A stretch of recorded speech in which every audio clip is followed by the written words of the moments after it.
Olá, estamos aqui falando direto de Brasília, evento anual do Move Infra, hoje tratando dos 30 anos da Lei de Concessões. Nós recebemos aqui agora o Marcos Daniel, bem-vindo Marcos. Obrigado. O Marcos Daniel é diretor de Regulação de Mobilidade Urbana e Trânsito no Ministério das Cidades. Marcos, você que é servidor de carreira e trabalhou aí, teve muito tempo desses 30 anos de lei de concessões, tem acompanhado aí a evolução, pode contar para a gente o que foram essas conquistas de concessões em termos de ações de mobilidade urbana, né? A gente sabe que começou nos grandes projetos federais e que mais recentemente a gente tem levado experiências de concessão para os estados, para os municípios. Como que tem sido essa evolução? Olha, é bem interessante acompanhar essa evolução. Estou há 16 anos no governo federal, desde os primeiros projetos de mobilidade ali da Copa do Mundo. Sei. E agora com a nova carteira PAC, né? Então a gente viu muita coisa boa acontecer com a evolução da regulação.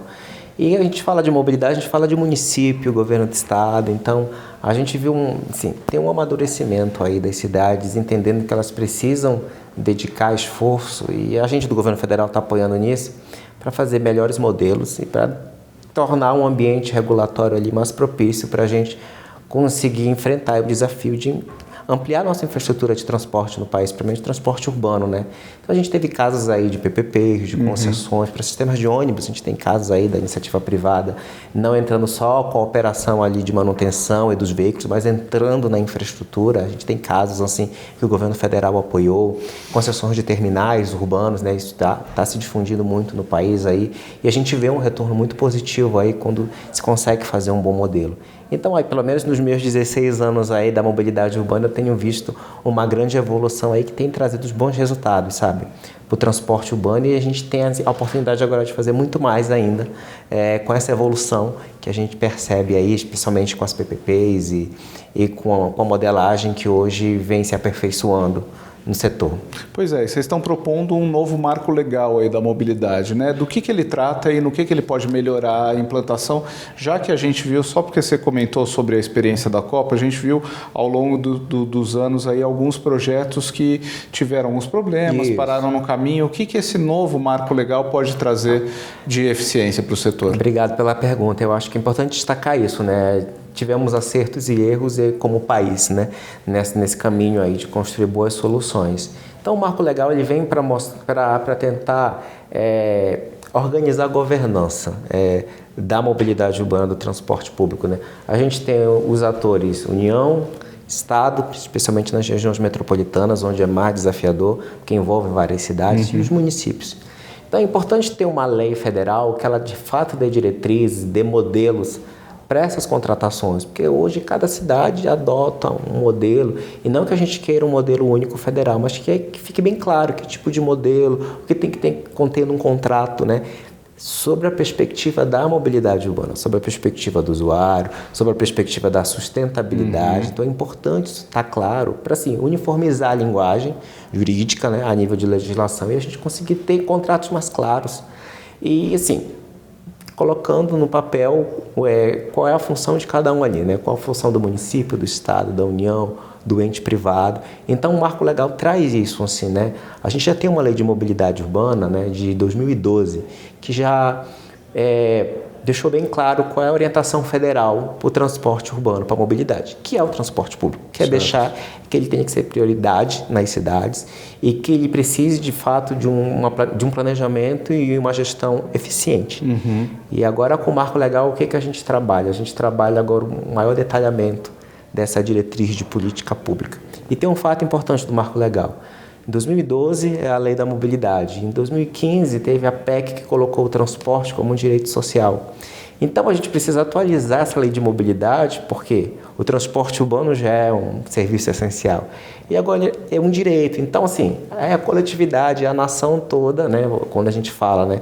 É quem vive na cidade e o país como um todo tem que entender dos benefícios da população andar num transporte de qualidade, que envolve muito recurso, muito financiamento, mas que é estratégico para o país. Então, o marco legal deixa claro isso, que é uma responsabilidade compartilhada entre União, Estado, município, entre o ente privado, e a sociedade tem que entender a importância disso. Agora, você coloca da disponibilidade da sustentação de recursos e isso tem que, óbvio, um projeto de mobilidade é um projeto para décadas, né? Isso tem que, obviamente, ultrapassar governos. Claro.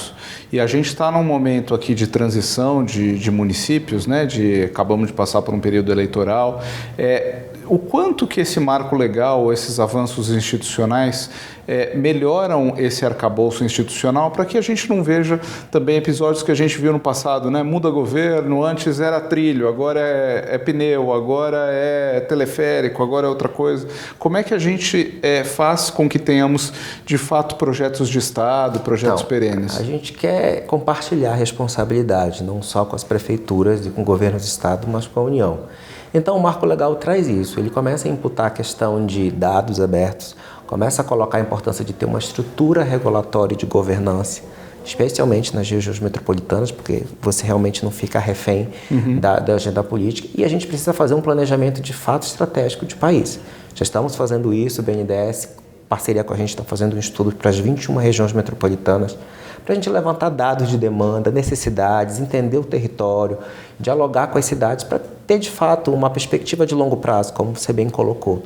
E aí, juntando isso com normas e programas federais para acesso ao recurso e ao crédito federal, você começa a compartilhar essa responsabilidade do planejamento dos municípios, estados, a União participando, já que ela é o grande financiador, e os bancos públicos também são grandes financiadores da iniciativa privada. Então, você começa a amarrar no marco legal uma legislação federal que tenta uniformizar e dar, de fato, diretrizes para os municípios, um planejamento maior, um planejamento metropolitano e uma estratégia nacional. Então, isso está no marco e a gente já está trabalhando isso, independente da aprovação do marco, a discussão de estudo, de planejamento, de estratégia. O marco ele vem, de fato, para fortalecer e para, de fato, dar mais segurança jurídica, não só para a iniciativa privada, mas para a prefeitura, para o governo do estado, assim, entender onde eu entro nesse grande projeto de metrô, de trem, onde é que eu participo, né?